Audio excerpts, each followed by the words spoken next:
of our Diamond P camera crews has just measured this line of cars and trucks, and it stretches over 7 miles down the highway. The head of the line terminates at this rapidly filling parking lot. The occupants of all these vehicles in this massive traffic jam are crowding into State Capitol Dragway in Baton Rouge, Louisiana, to see the 5th annual running of the NHRA Cajun Nationals Drag Racing Championships. Hello, everybody. I'm Dave McClelland, and the big story thus far of this Cajun Nationals Championship is funny car. Both the reigning and immediate past world funny car champions have failed to qualify, and that brings us to a man named Smith. Dave, there's nothing fancy around here. No fancy trailers or high-priced chief mechanics. Just happens to be the home of the #1 qualifier in funny car, Paul Smith, who drives Larry Kugel's The Sting from Ohio. 8 years you've been at this, and your first really good chance of winning a national event. How does it feel? It's kind of nervous, but, you know, I would say that we have a little better chance than anybody else if the air stays the same. You sit here and you look around the pits, you don't see Don Prudhomme, you don't see Raymond Beadle or Dale Pulley, the top 3 cars in the world, yet here's Paul Smith. Well, the little guys are here now. Last night I raced Trip Shoemaker on that last run, run 6:02. He got out at the other end, and he qualified number 8. And he says, guess what? The big guys are going to watch the little guys race tomorrow off their big rigs. Boy, he was absolutely right. Do you have enough parts to go the distance in this deal? Yeah, well, we got a few pieces left, you know. If we don't hurt it too bad, we can go. I think we can go all the way. So you're going to have to be careful. Oh, yeah. But I would like for it to run 6:02 again. So I'm not going to back it off. It'll run good or burn it up. Paul Smith, he's got a competitive attitude, the #1 qualifier. There's no more competitive man in drag racing than Big Daddy Don Garlits, and he's sitting patiently waiting for the start of top fuel eliminations at the Cajun action in just a moment.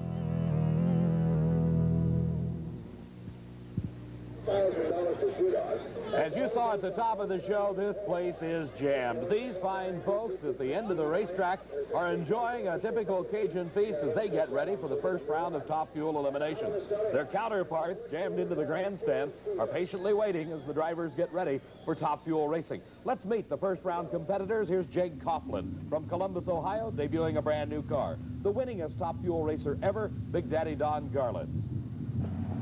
The former world champion, Shirley Muldowney, the only woman licensed to drive a top fuel car. Frank Bradley, a former Winter Nationals champ. He hails from Napa, California. Gary Beck, now of El Toro, a former world champion, a former national champion, as is Richard Tharp from Dallas, Texas. Jeb Allen, the winner of the most recent NHRA championship, the Gator Nationals. And Steve Stevens from Houston, Texas. Here's Big Daddy as he gets set, completing his burnouts. He watches his crew member direct him to the starting line.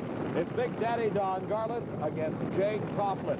Jake bringing a brand new car to this event. He has tested it at a couple of tracks before bringing it to this championship race, and has top speed of the meet set in qualifying at over 249 miles an hour. That speed, of course, attained in a distance of only a quarter of a mile from a standing start.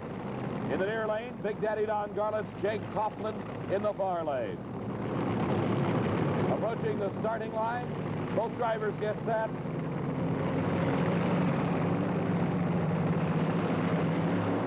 And they leave the starting line.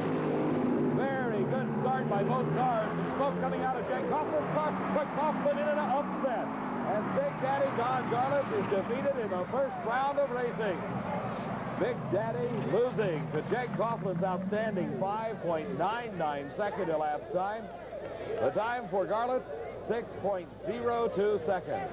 Here we see again both cars leave the line simultaneously. They're side by side in the middle of the course. Here you see a puff of smoke or two coming out of Jake Coughlin's car, indicating he's having some engine problems, but he's still got there first. Well, Dave, there's nothing but oil and steam down here, and a happy Jake Coughlin as you start your newest top fuel career with a 3/100th of a second victory over Garlits. Oh, boy, that was really close, wasn't it? Looked like a dead even start. Yeah, I think it was really good on the starting line. It's always tough when you run down. He's quick, there's no doubt about it. But I'm excited because I got my kids, and they're my pit crew, and we're going to do it. Where does the big mile an hour come from here? You've already run 249 at track record. Horsepower. What else? You know, you need horsepower to make mile an hour. Certainly to be done, Gullis. Thank you. Okay, going into round number 2, Jake Coughlin. An obvious happy Jake Coughlin as he defeated Big Daddy Don Garland. Here's Jeb Allen. He's 25 years old. He won the last NHRA championship. That was the Gator Nationals that you watch here on Diamond P Sports. He's up against Steve Stevens from Houston, Texas. Steve drives the Quicksilver car. One of the best racers ever in the state of Texas, qualified in this 8-car field. A very difficult task in itself. And he breaks traction. The car losing traction off the starting line. And it's an easy go for Jeb Allen. 5:95 is the lap time. His speed over 240 miles an hour. As Jeb Allen moves into round number 2 here at the Cajun Nationals. Jeb getting out of his car as it comes to a halt at the end of the racetrack. A very intense individual, hard-working young man, has won a number of NHRA titles. Started back when he was 18 years old, the youngest man ever to win a Top Fuel. Of racing, this is Richard Tharp. If there's to be a hometown favorite in Top Fuel racing, it's got to be the car of the team of Candies and Hughes. They're based out of Houma, Louisiana, which is about 40 miles away. He finished 10th in the world last year. He's a former world champion and a former national. Is this man, Gary Beck. Beck moving into the cockpit of the Larry Minor car at the start of the 1980 season. Finished runner-up to Jeb Allen just a few short weeks ago down in Gainesville, Florida. Right now, the action is on the starting line. Here you see the electronic starting device, the Christmas tree, from the driver's point of view. You're looking at it as you would see it in the eyes of Gary Beck and Richard Tharp. They approach the starting line. The 2 yellow lights indicating the pre-staging lights are lit. That means they're getting close to the actual staging beam. They're lit. 3 is activated. It goes green. They leave the line, and they are side by side approaching the speed trap. And Gary Beck, in one of the closest races you'll see, defeats Richard Tharp. 6.05 seconds for Beck. 6.056, just 6,000ths of a second, the difference between these 2 cars. As they approach the finish line, you'll see they are side by side heading into the first speed trap, and Gary Beck pulls out the win by just a matter of a few feet. Here again, Steve Evans. Well, they say drag racing is a sport of milliseconds, and Gary Beck just proved it by 1/100th of a second over Richard Tharp. Yeah, it was close. I saw a lot of wheel and a lot of blue car over there all the way. Do you think you won? Yeah, I thought I had beat him. I was expecting a lot of charge from at the other end, but he didn't drive away from me. This car's not necessarily the fastest car on the racetrack. By that you mean mile an hour? Mile an hour, yes. That doesn't win races, though. No. What was the ET? It was a 6:05. You're going to be disappointed with that. 6:05. Yeah, that's all right. We've been trying to get it to come around a little bit, and it should do good for us. We can step her up a little bit. It's going to be close. It's going to take a 5, consistent 5s to win it, though, don't you think, from here on? Oh, absolutely. It's 8-car shows like this are the toughest around, and you get the 8 of the best in the whole world. And we race against these guys all the time, and they know us, we know them, and this is where it really gets tough. Now we're down to 4 cars. It really gets serious. Okay, see you down here next round. Richard Tharp shaking his head. He didn't know that he lost. He wasn't sure until we told him. And a disappointed Richard Tharp when he finds out not only he loses, but how close it was, just a few thousandths of a second, as Gary Beck wins that race. Here is Shirley Muldowney. Shirley qualifying very well into this field, has been an exception to everyone, her driving ability, when she garnered that world. The competition for Shirley is Frank Bradley. Bradley from Napa won the Winter Nationals a few years ago, consistently one of the strong competitors throughout. But he's got his work cut out for him on the starting line here at the Cajun Nationals as he takes on the lady, Shirley Muldowney. The crewman, Ron Tobler, saying everything is good, let's go racing. Shirley completing a burnout, making sure the car is concentrating on the Christmas tree and on the car, as all important in drag racing. Frank Bradley coming into the pre-staging beams, waiting as Shirley approaches the starting line. Starter Buster Cowett watching as Shirley gets into the starting line, and both drivers are ready. A great start for Shirley Muldowney And she is just out-powering Frank Bradley. And look at the time, 5.92 seconds. That's the quickest elapsed time in the first round of racing. Her speed over 246 miles an hour. As we watch again, look at the reaction of the chassis as Shirley lets the clutch out on that 2,000 horsepower dragster. The front wheels come up off the pavement, but the rear wheels with all the power that she needs. Frank Bradley nowhere in sight as Shirley crosses the finish line at over 246 miles an hour. A disappointment for Frank Bradley. His racing day is done, but he'll be back. It looks as if Shirley may be having some problems. Steve, what's going on? Dave, Shirley Muldowney's dragster is high-centered here on the turnoff, and she's very concerned that they get it off before her guys get down here. They're so proud of this car, they'll be really hot if they think it's scratched up or bent up at all. And rushing over is the Candies and Hughes car, who were beating the previous race. Their crew trying to help the turnaround officials pick the car up and bodily move it off of the high point here where the turnoff meets the return road. And as Shirley gets out of the car, she was much more concerned with the car, it seemed, than further competition.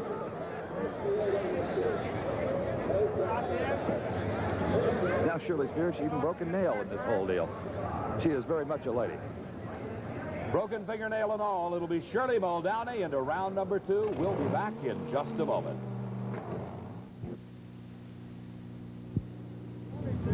In spite of the fact he's about ready to go into the first round of funny car eliminations, Kenny Bernstein is taking time out to talk to some fans and give an autograph to a future world drag racing champion. A very happy young man indeed here at the Cajun Nationals. Meanwhile, over at the Trip Shoemake car, White Susie Shoemake is involved in packing the parachute that helps slow that 240-mile-an-hour race car. She's getting some all-important expert advice and help from 2 members of the U.S. Army Golden Knights parachute team. Over on the other side of the pit area, Steve Evans has caught up with Don Garlitz after Don losing in the first round. Now, who says motor racers aren't concerned about the ecology? Here's Big Daddy on his bicycle after a first-round loss. After 20-some-odd years, are you at a disadvantage coming into a race like this one you've never run before?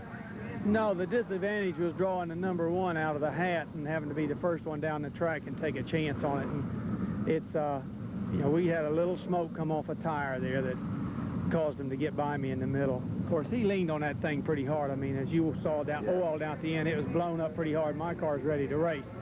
It's just a little difficult to race under those conditions. Had you been in the second pair and been able to watch a pair in front of you, you would have benefited from that? Definitely would have benefited, certainly for the tracks that would have been set out there. So it's a drawing out of a hat to see who runs first? Yes, it is, which is very fair. So you have no complaints on the system, really? No. In fact, I like that system. It's better than everybody trying to jockey around back here and play games to get up there last. Yeah, that's for sure. Right. Okay, well, thank you, Don. You bet. See y'all later.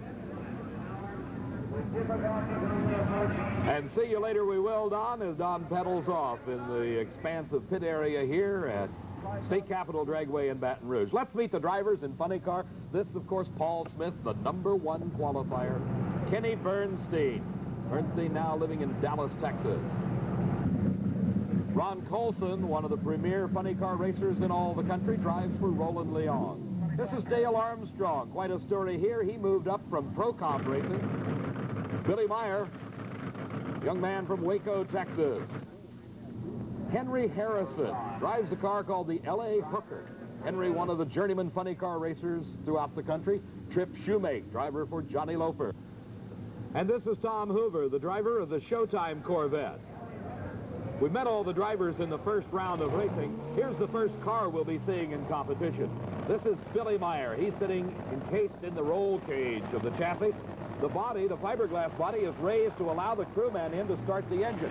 He uses an electric starter motor that spins over both the supercharger and the engine until it comes to life. The nitromethane fuel coursing through the fuel injector and the supercharged system. As the crewman gets ready to lower the body, Billy now beginning to concentrate on what he has to do. The first procedure is to get the body locked down, then he pulls forward into a puddle of water. This is the burnout area. All cars in competition in championship drag racing do burnouts designed to heat up the tires. The rubber compound used in these very wide slicks is designed to operate at the highest possible temperatures. So the only way you can get them hot on a race car is to actually burn them. And here you see the clouds of smoke coming off the burning rubber of those 17-inch wide slicks.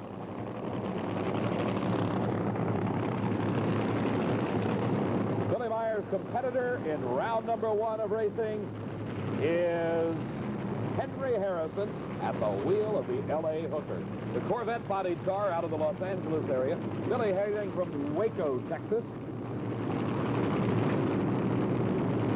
Billy finished 4th in the world in 1979, making a hard run for that World Championship title that will culminate out at the World Finals in Ontario, California in October. The burnouts for both cars completed. The drivers inching their way up to the starting line. 2,000 horsepower at the beck and call of each of the races. Henry Harrison out in front of Billy Meyer. He's extending his lead. But something's going wrong, and Billy from behind wins it. Billy Meyer, 6.51 seconds, 227 miles an hour. And he fell way behind right at the start. As we watch again, you see Henry Harrison in the far lane. Billy beginning to lose traction. He drops way back. Henry extending his lead. Then all of a sudden, something may be going wrong with Henry Harrison's car. Some smoke from Billy Meyer, but he's the winner. So even the trouble-plagued races are close. In the 650s, both cars. What happened, Billy? We couldn't see from here. It started sprinkling up on the start line. I think the windows got a little water on it and stuff. And I changed motors last night, as you know, and this one is just a little too stout, and it smoked the tires out 50 feet out. And had a little trouble getting it hooked back up, but when I did, I guess he had trouble too, and I drove by him. Well, you were both having equal amount of trouble, I guess, but against a guy like Henry Harrison, he'll never lift. No, that's true, and I've always found it, it pays to pedal it and get it hooked up and then get going. By pedal it, you mean? By lift one time and then get back in the throttle, and the tires should be hooked up by then. If not, you're way behind anyway. So. Dale Armstrong, the driver of the Speed Racer car, moved up out of Pro Comp Eliminator. He had practically dominated that category in driving all types of cars, from altereds to alcohol-burning funny cars to dragsters. But this is his first shot at the championship circuit at the wheel of a nitro-burning funny car, and he qualified in a very, very tight show. This is Ron Colson. He's the driver of Roland Leong's Hawaiian.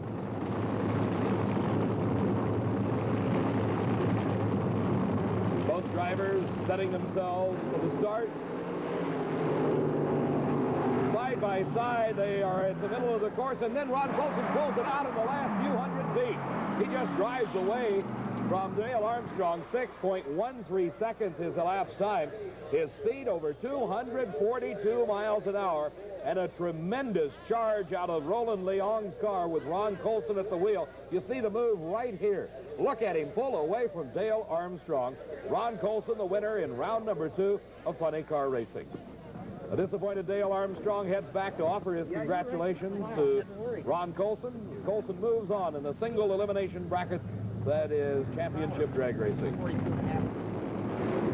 This is the low qualifier, Paul Smith. The car is entitled the Sting. Alongside of Paul is Kenny Bernstein. Again, we look at the Christmas tree as it is seen from the point of view of the driver. In fact, Paul Smith would be looking at the Christmas tree just about the way you see it here. Staging lights are lit. The tree goes green. And Kenny Bernstein smokes the tires off the starting line. He backs out of it. Paul Smith very close to the center line, but an easy run, a fine 6.16 seconds, 234 miles an hour, and Kenny Bernstein just coasted through. It was at the first major race this season. He lost control of the car right off the starting line at the Winter Nationals and hit the guardrail. Here he was much more fortunate, able to lift off the throttle, bring the car under control, and Paul Smith very close to the center line. Dave, Paul Smith concerned that he might have crossed the center line. You did not. Didn't know. I thought I did. I come close, and I kind of drove her back there. I think it ran pretty good. Anybody here? Yeah, it ran pretty good. This little budget operation just ran 6.16. Oh, that's good. It's fixing to get interesting around here. The Hawaiian ran at 13, now you at 16. Will the track take more power? I think it's limits for today until it gets a little hotter, the track. They smoke the tires in the middle, so I don't cross the center line. And now you don't have a trailer full of spare parts. Do you think you heard before this is all over? The final pair of cars in the 8-car field that made up the first round of elimination. In funny car eliminator, Trip Shoemake at the wheel of Johnny Loper's car, while Tom Hoover, the owner, driver of his own operation, the Showtime Corvette. These two men finished 6th and 7th in the world in last season's World Championship points chase. Proudly bearing the number 6 on the side of the car is Tom Hoover. Number 7 was Trip Shoemake. The overflow crowd looking on intently as both drivers concentrating, and a slight lead for Trip Shoemake off the starting line. And he holds on to the finish. A close race. Trip Shoemake 6.25 seconds. A losing time, only 6.27 seconds. Just 0.02 of a second separating the two cars at the finish line. Shoemake held that slight lead throughout the entire quarter-mile race. And your winner, Trip Shoemake. Another day, another dollar. Ow! I love it. I'm loving it. Okay. Do you think Trip is just a little happy? We'll see him in round number 2 at the Cajun Nationals. Back at the Cajun Nationals, I'm Dave McClelland, along with Steve Evans, and the crowd that was in the pit area is now jammed into the grandstands, cheering on their favorites as we move into the semifinal round of Pro Stock Eliminator. Regarded by many as the most sophisticated cars in all of drag racing, these Pro Stock vehicles have the capability of going over 160 miles an hour. Quite a ride for the drivers like Lee Shepard of Arlington, Texas. He'll be facing Kevin Roddy. Roddy bringing his Camaro from Tucson, Arizona. Frank Iaconio comes to the Cajun Nationals from Totowa, New Jersey. And the man that's a legend in his own time, Bill Grumpy Jenkins from Malvern, Pennsylvania. Lee Shepard in the near lane. Kevin Roddy in the far lane. A pair of Camaros leave the starting line. A close race as we near the finish line. And by about a half a car length, Lee Shepard, the winner of 2 major NHRA championships already this year, wins in this semifinal round over Kevin Roddy. Elapsed time for Shepard, 8.56 seconds. Speed over 158 miles an hour. After a year's layoff, Bill Jenkins back behind the wheel of his Camaro. These cars must utilize the body as delivered from the factory, but a lot of modifications are allowed. The engines allowed 2 4-barrel carburetors, and they must run on gasoline. No better examples of the state-of-the-art than right here. Frank Iaconio, number 2 in the world last season, and Bill Jenkins, regarded by many as Mr. Chevrolet. Got a lot of competition now, and some of the best coming out of the team of Iaconio and Allen. Frank Iaconio with a hole shot off the starting line. And is pulling away from Bill Jenkins in the middle of the course, and it's Frank Iaconio into the final. Over 400 entries began competition here 3 days ago, leading to that magic moment when a Cajun Nationals champion is crowned in each of the 8 eliminator categories of championship drag racing, along with Pro Stock motorcycle. We've seen Top Fuel, Funny Car, and Pro Stock. Some of the sportsman category racing was concluded earlier today.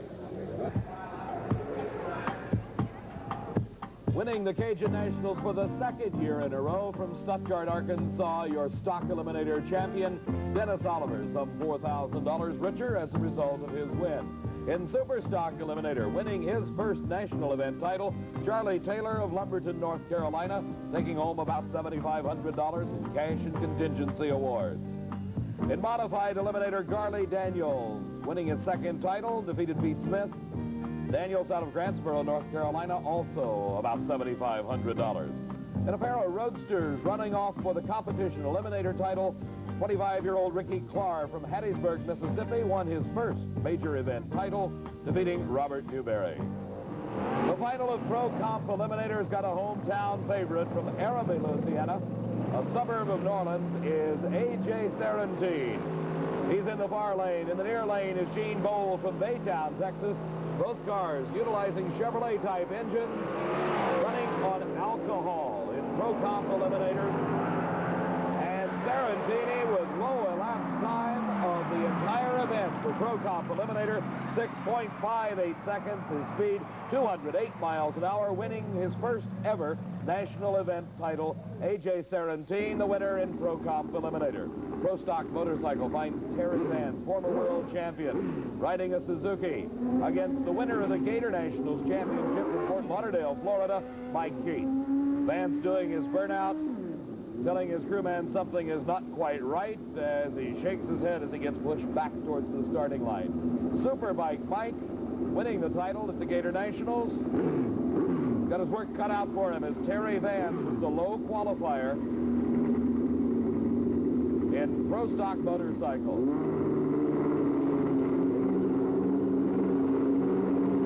A great deal of concentration by both drivers to avoid a red light with these tricky little bikes. And it is a red light for Superbike Mike. Terry Vance has the automatic win, but he's giving it a race all the way to the finish line. 9.07 seconds, the time for Terry Vance. His speed 146 miles an hour. Here you see just how it happened. He left too soon. Well, talk about qualifying in a stacked deck. The #1 qualifier, Terry Vance, was the only rider on a Suzuki up against 7 Kawasaki's, but here you are, the winner, the Pro Stock. I'll tell you, Steve, it's tough. I'm out of breath from the excitement of this thing. We've run real well, and we're really happy to be here. I'd just like to say thanks to the folks at Suzuki, and, man, this is a hell of a race. A lot of happy winners in our sportsman categories in Pro Stock motorcycle. Here you see them again. Winners at the 5th Annual Cajun Nationals. You can always tell when your luck goes bad. First you break your race car, then your tow vehicle goes away, and you're left with nothing but foot power to get you back to the pit. We'll be back at the Cajun Nationals in a moment. Semi-final racing in Funny Car Eliminator finds the #1 qualifier, Paul Smith, at the wheel of Larry Kugel's car called the Sting, racing against Ron Colson, who drives the famed Hawaiian for Roland Leon. The burnouts are over. The drivers, every effort now pointed to getting a good start. The winner of this race moves into the finals, and up in smoke goes Ron Colson. Paul Smith has got it made. The winner and moving into the finals for the first time in his career, Paul Smith. Here, as we watch again, you see the car of Ron Colson losing traction almost instantly off the starting line, and that puts Paul Smith in the final. Well, there was no question in anyone's mind that Paul Smith had the performance after qualifying #1, but they said he couldn't last. What do you say to that? I say we got one more round, and we got 8 new pistons from the Blue Max, and we got her made, I think. So you had to borrow some parts, but it looks like the Cajun Nationals might be almost here. I hope so. I hope so. I tell you, I've been so close, but never got all the way yet. A man that's been all the way, and he's been to the winner's circle before, is Ron Colson, but he will not make it today as the car up in smoke off the starting line. The final pair in this semifinal round finds Billy Meyer from Waco, Texas, #4 last season, racing Trip Shoemake. Shoemake out of Phoenix, Arizona, drives for Johnny Loper. He was 7th in the world last year. Very ecstatic young man after his first round win, but he's got some tough competition here with Billy Meyer. Again, looking at the Christmas tree starting system, you see the drivers pulling into the pre-stage and then the staging line. When that point's there, the switch is thrown and the tree goes green, and it is Trip Shoemake up in smoke. Billy Meyer just as straight as he can be, but Trip Shoemake all over that racetrack. He avoids hitting the guardrail and avoids the center line, but it is Billy Meyer who moves into the finals. Elapsed time 6.32 seconds. That means Paul Smith, by virtue of his better elapsed time in this semifinal round, will have the all-important lane choice going into the finals. Here you see Shoemake using up all of his lane as Billy Meyer heads for the finish line. Steve? Now, Billy Meyer, after a disappointing Gator Nationals crossing the center line round 1, here you are. You're going into the final. Yeah, I didn't, after that first round, we kind of made a mistake after we changed motors last night. I don't know why he gave me that lane. It's kind of the deal like I did at Gainesville. Why'd I give that guy that lane? And that does it sometimes. You told me this morning that you really wanted a hot day, and we've got a very cool one, but it's still paying off for you. I thought I was going to run good first round, too, so can't always listen to me. Racing moves to semifinal top fuel eliminator, the Slender Dragsters. The lady, Shirley Muldowney, in the near lane. Outstanding performances in round #1 as she recorded low elapsed time of the round at a speed of over 246 miles an hour. A very dedicated professional racer. Likewise, her competition, Gary Beck. He's a two-time national champion, a former world champion. Shirley herself won the world title a couple of 3 years ago. Would love to repeat here in 1980.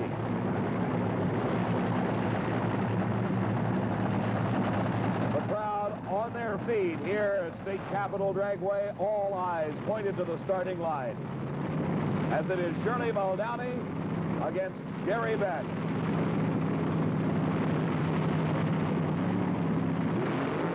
And a tremendous hole shot for Gary Beck. He's got a big lead over. Look at Shirley make a run for it. And at the finish line, it's a matter of inches. Gary Beck wins the race, 6.03 seconds. But the story is Shirley Muldowney, late at the starting line. She ran 5.92 seconds elapsed time at over 243 miles an hour. But as you can see, was unable to catch Gary Beck. Just a few inches separating the two cars. Shirley not knowing when she pulled off the track. Now she knows. And a very upset lady she is, as Shirley loses to Gary Beck in the semifinals. Steve, what did it look like from your vantage point down in the turnoff area? Well, Dave, down here, neither driver had any idea who won the closest drag race of the day. It still takes a driver in one of these machines. Horsepower alone is not enough. And Gary Beck gets off the starting line first to defeat a much quicker Shirley Muldowney. Steve, Gary's taking the car back into the pits where the Larry Minor crew will be working on it, getting it ready for the finals, where he will meet one of these two drivers. Jake Coughlin, bringing a brand new Top Fuel dragster to this Cajun Nationals Championship. Has already earned him Top Speed of the Meet awards thus far at over 249 miles an hour. But he has got a very tough and intense competitor in Jeb Allen alongside of him. Looking at the Christmas tree from Jeb's point of view, Jake Coughlin, something going wrong. The car lurching off the starting line, getting a red light. It could be an easy run for Jeb Allen, but he doesn't take it easy. Elapsed time, 5.95 seconds, 239 miles an hour, and that could be an all-important factor, as he will have the lane choice over Gary Beck in the finals. A dejected Jake Coughlin coasting through and making the turnoff. He's happy in knowing at least the car has the horsepower to run near 250 miles an hour. We'll be back at the Cajun Nationals in just a moment.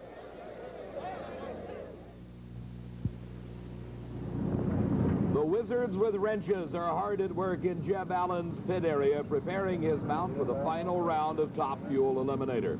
The engine stripped down to the bare bones, the cylinder heads and supercharger removed, the pistons checked, found to be bad, and removed and replaced, as Jeb getting ready for his race against Gary Beck. All this work done in about 45 minutes to an hour's time. The engine completely stripped, reassembled, and running with some 2,000 horsepower, as Jeb Allen will be bringing it to the starting line in just a moment. Same type of action going on probably in Gary Beck's pit. Let's check in with Steve. Dave, here in the Gary Beck Larry Minor camp, a fresh engine has been wheeled out of the trailer, lowered into the chassis, and they're bolting it up right now. Now, this is the engine we saw propel this blue car to the quickest elapsed time in 4 years on our last Diamond P show, the Gator Nationals. It's a 5.71 motor, and they'll need that kind of performance to get by Jeb Allen. Before he has a chance to meet Jeb Allen, we've got some racing to watch, and it is the final of Pro Stock Eliminator. Two of the best Chevrolets in the country matched up in the finals. Lee Shepard, the winner thus far of two major NHRA championships this season, the Winter Nationals and the Gator Nationals. He's got a big lead in the World Championship Series. The man that finished number 2 last year, Frank Iaconio, in the far lane. The engine's high RPM and a great start by Lee Shepard. He is pulling away from Frank Iaconio, and Lee Shepard, making it 3 in a row, wins the Pro Stock Championship, 8.60 seconds. His speed over 159 miles an hour, and he's some $12,000 richer as a result of this Cajun Nationals Championship. And that brings us to the Cinderella story of Paul Smith. As the crewman squirts fuel through the injectors, Paul nods his head, the engine comes to life. For the first time in his some decade-long career, Paul Smith is in the finals of an NHRA national event. Paul and partner Larry Kugel have done an outstanding job preparing this car. They had to borrow the parts to get the engine back together to get it to this point. The body coming down, latched securely, and ball pulls into the burnout area. Can you imagine what's going through his mind at the moment? After all the years and after all the hard work, the effort put forth today, what do you think about as you get ready to make the last run of the event? And there's only going to be one winner. Will it be Paul Smith, or will it be the number 2 qualifier, Billy Meyer? Paul has been racing some 10 years. He's not a newcomer as far as his experience goes. Back in 1973 and 1975, he won divisional titles in the World Championship Series chase. Finished number 2 in the world in 1974 and number 3 in 1975. But in doing so has yet to win an NHRA national title. His competition, Billy Meyer, a 2-time national event winner. In fact, he was the youngest funny car driver ever to win a national title back in 1977. At the tender age of 23, he won the Fall Nationals. But the title at stake right now is the Cajun Nationals Championship for 1980. Paul Smith, Larry Kugel teaming up with the Sting. Billy Meyer, his 18-wheel trailer, a large supply of parts, did not have the problems Paul Smith and the low-budget crew had in getting to this final round. But budgets mean nothing when you reach this point. It's man and machine against each other over a quarter of a mile from a standing start. It's championship drag racing. And Billy Meyer into a wheel stand. Both cars crossed up off the starting line. They recover, and Billy Meyer wins it. Burns some pistons in the process, and something apparently going wrong with Paul Smith's car. But Billy Meyer's Waco, Texas-based funny car is your Cajun Nationals champ. Let's look again. You see the wheel stand by Billy Meyer. Both cars losing traction at the start. They head towards the center line. They drive away from it. And at this point, Billy Meyer pulls away as something going wrong in Paul Smith's car. Piston smoke pouring out of the headers for Billy Meyer, and it continues to pour off the car as we join Steve Evans. David's corner sight down here is the number 1 and number 2 qualifiers make it to the final round. But it's Billy Meyer winning the race as they both encountered severe handling problems. Meyer's car is steaming out of every pore, oil, water, you name it. They had the motor plenty hopped up to win this one, but it wasn't horsepower. It may well have been the valuable experience racing go-karts that Billy Meyer had years ago that paid off here. He was the first to recover and back on the throttle. We're chasing him down here, trying to get him out of the car, and I guarantee you're going to see a happy young man, because his last national event victory was well over a year ago, finishing number 4 in the world last year. And out comes Billy Meyer of Waco, Texas. William, congratulations. What happened up there? You both were sideways. Mine did a wheel stand. Did it? And then it smoked the tires when it come on the wheelie, and then I had to pedal, and I got crossed up and almost crossed the center line. I couldn't believe he didn't come by me. And the last race in Gainesville, Florida, you did cross the center line, so you had to be a little paranoid about that. I was trying my heart out, and I nicked her a little bit too, I think. By that he means burn some pistons, but you don't care right now. Pistons are cheap compared to the difference between win and runner-up. That's true, I appreciate it. And the points held right now. For sure. Paul Smith, the number 1 qualifier, congratulating Billy Meyer. And Billy says he did a wheel stand. He had no steering, obviously. With the wheels in the air, the car got sideways. But he recovered nicely, and it's Waco Willie. And here comes his crew.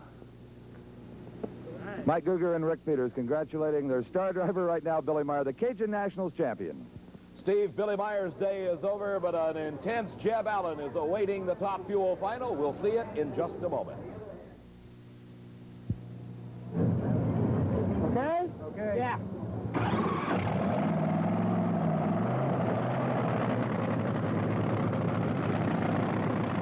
The engine in Jeb Allen's dragster comes to life as the intense young man of 25 flips down his visor, gets the nod from his crewman, and heads towards the water burnout area in preparation for his final race of the day against Gary Beck for the title Top Fuel champion at the Cajun Nationals.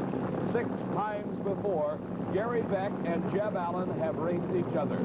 In all 6 times, Jeb Allen has been the winner. This is a rematch of the final you saw on Diamond P Sports of the recent Gator Nationals Championships. At that race, as it had been 5 times before Jeb Allen prevailed. There's some similarities between these two drivers. The only big difference is age. 39 years old for Gary Beck, 25 for Jeb Allen. Both drivers won their first national title back in 1972. Jeb was a youngster of 18, the youngest man ever to win one at that age. Gary Beck was 31 when he won his first national title, and that was the prestigious U.S. Nationals. Since that time, Gary Beck has won 7 major championship events and a World Champions title. Jeb Allen has 5 previous wins prior to this meeting. A lot of work done by both drivers and both crews to reach this point. Very evenly matched cars. They're capable of 5-second elapsed times, and we've heard Gary say it's going to take a 5 to win it. It's all on the line, some $10,000 in cash and contingencies, the Top Fuel title, and the valuable World Championship Series points. They leave the line. Jeb Allen out of control and crosses into the lane behind Gary Beck, and it is Beck winning it. 5.93 seconds, his speed 239 miles an hour. But the real story is Jeb Allen. He loses traction right off the starting line. The car goes completely out of control. He keeps it off the guardrail, but he crosses the center line, and that makes him an automatic loser. Gary Beck into a wheel stand as he leaves the starting line. Here you see Allen starting to lose control. He tries to correct out of it, is unable to do so, and crosses over behind Gary Beck. Quite a distance separating the two cars. No danger to Beck.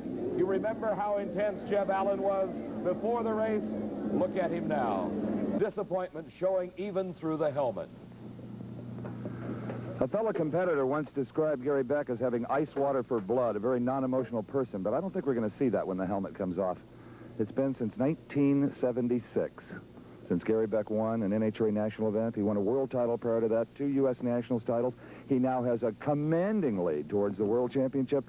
Congratulations, Gary Beck. Thank you very much, Steve. It was a pretty tense race. Certainly there's a lot of pressures behind this one. You know, as you said earlier, you know, Jeb has run a string on us.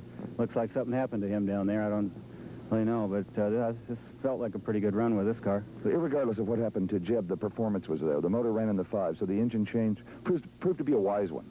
Yeah, this engine was, we knew it was stout. We probably should have had it in there yesterday.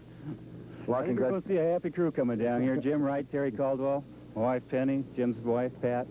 It's going to be a great time in Hemet, California. Yeah, when you make that phone call home, I'm sure your car owner, Larry Miner, will enjoy watching our telecast of this race, even though he couldn't be here. Here's the crew chief, Jim Wright, who has crewed on Indianapolis cars, virtually every form of motor racing vehicle, and Penny back. Oh, these people from El Toro, California, are just overjoyed winning this race. They were runner-up in Gainesville, Florida, 6 weeks ago, to Jeb Allen. Jeb had beat him 6 straight times. Is it okay, do you think? Jim Wright talking to the motors. Everything's okay. This is the motor they call Sweetheart, and it proved to be. David? Our congratulations going to all the Cajun Nationals champions, and particularly to Gary Beck. The big Top Fuel win broke that 46-month-long losing streak, and most importantly, extended his lead in the World Championship Series points chase.